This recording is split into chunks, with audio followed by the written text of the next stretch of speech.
दूसरा इतिहास ग्रंथ अध्याय 5।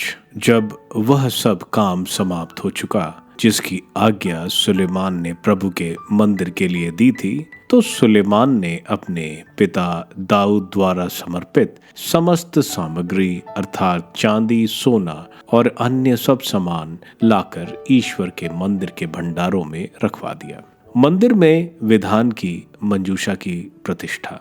इसके बाद सुलेमान ने दाऊद नगर अर्थात सिय्योन से प्रभु के विधान की मंजूषा ऊपर ले जाने के लिए इज़राइल के नेताओं और वंशों के सब अध्यक्षों, इज़राइली घरानों के मुखियाओं को यरूशलेम में एकत्रित किया। इसलिए 7वें महीने के पर्व के अवसर पर इज़राइल के सब पुरुष राजा के पास एकत्रित हुए। सब इज़राइली नेता आए और लेवियों ने मंजूषा उठाई। वे मंजूषा, दर्शन कक्ष और तंबू का वह सब पवित्र सामान ऊपर ले गए। याजक और लेवी उन्हें ऊपर ले गए। राजा सुलेमान तथा इज़राइल का समस्त समुदाय मंजूषा के सामने इकट्ठे हो गया। उन्होंने असंख्य भेड़ों तथा सांडों की बलि चढ़ाई। याजकों ने विधान की मंजूषा को उसके स्थान पर परम पवित्र स्थान में केरूबों के पंखों के नीचे रख दिया।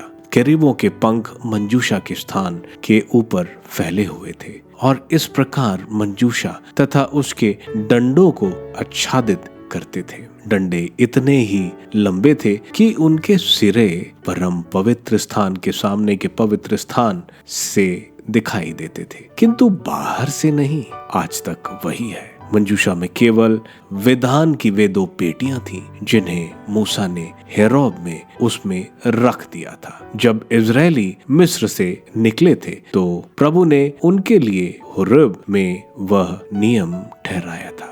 मंदिर में प्रभु की महिमा की व्याप्ति। जब याजक पवित्र स्थान से बाहर आए, सब याजकों ने जो उपस्थित थे अपने दलों के क्रम का ध्यान रखे बिना अपने को पवित्र किया। लेवियों के समस्त गायक आसाफ, हेमान, यदुतून, उनके पुत्र और भाई बंधु सब छालटी के वस्त्र पहने और मंजीरे, सारंगियों और सितार बजाते हुए वेदी के पूर्व में खड़े थे। उनके साथ तुरहियां बजाते हुए 120 याजक, तुरही बजाने वाले और गायक सब मिलकर ईश्वर की महिमा और स्तुतिगान करते थे। तुरही, सांस तथा अन्य वाद्यों से स्वर मिलाकर वे यह कहते हुए प्रभु की स्तुति करते थे, क्योंकि वह भला है, उसकी सत्य प्रतिज्ञता अनंत काल तक बनी रहती है। उस समय ईश्वर का मंदिर एक